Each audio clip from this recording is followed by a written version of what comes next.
যেহেতু বিধানসভা নির্বাচন 23 তারিখ, বিধানসভা নির্বাচনে যখন বিরোধী দলনেতা শুভেন্দু অধিকারী বুঝে গেছেন যে তার নন্দীগ্রামের পায়ের তলার মাটি সরে গেছে, নন্দীগ্রামে সে পরাজিত হবে, পবিত্রকর নির্বাচিত হবে।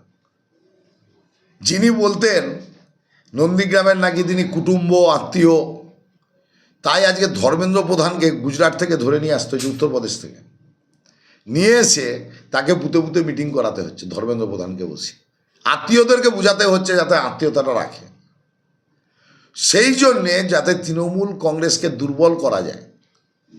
সেই জন্যে বিগত দিনের একটি ঘটনা, যখন ল্যান্ড ব্যাংকের নির্বাচন হয়, সেই ঘটনাকে কেন্দ্র করে মিথ্যা কেস করে এনআইএর হাতে সেই কেস তুলে দিয়ে আমাদের 43 জন তৃণমূল কংগ্রেসের নেতৃত্ব, কর্মী, বুথ সভাপতি, অঞ্চল সভাপতি, তাদের নামে মিথ্যা কেস করা হচ্ছে এবং তাদেরকে নোটিশ দেওয়া হয়েছে।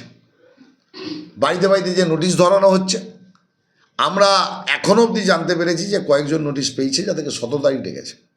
আমরা সমস্ত নোটিশ কালেক্ট করছি, তাদেরকে কবে ডেকেছে। 23 তারিখে নির্বাচন, তাদেরকে 17 তারিখে ডাকা হচ্ছে এনআইএ। শামসুল ইসলাম থেকে বাপ্পাদিত্য গর্গ থেকে শুরু করে একদম যারা অঞ্চলের নেতৃত্ব দিচ্ছেন, অঞ্চল সভাপতির দায়িত্ব এখন আছে, যারা নির্বাচনের কাজে যুক্ত আছে, বুথ সভাপতি যারা, পঞ্চায়েত সদস্য যারা, তাদেরকে একদম বাছাই করা তৃণমূল কংগ্রেসের কর্মীদেরকে এনআইএর ভয় দেখাচ্ছে শুভেন্দু অধিকারী। এবং এটা তো পরিকল্পিত ঘটনা, যাতে নন্দীগ্রামে পায়ের তলার মাটি যখন শুভেন্দু অধিকারী সরে গেছে, শুভেন্দু অধিকারী যখন পরাজিত হবে, তখন তৃণমূল কংগ্রেসকে ভয় দেখাচ্ছে। NIA, CBI, ED, income tax, নির্বাচন কমিশন, সবাইকে বাংলা দখলের জন্য তারা চেষ্টা করছে, নন্দীগ্রাম জেতার জন্য চেষ্টা করছে।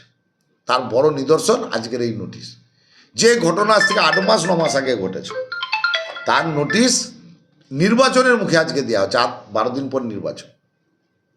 তো এই ঘটনাও সমস্ত কর্মী, সমস্ত নেতৃত্বর পাশে তৃণমূল কংগ্রেসের পরিবার আছে, আর এই ঘটনারও তীব্র নিন্দা তৃণমূল কংগ্রেস করছে, কারণ এটা পরিকল্পিতভাবে সাধারণ মানুষকে যারা নেতৃত্ব দেয় বুথ স্তর, অঞ্চল স্তর, ব্লক স্তরে, তাদেরকে ভয় দেখানো হচ্ছে। এই ঘটনারও তীব্র নিন্দা তৃণমূল কংগ্রেস করছে।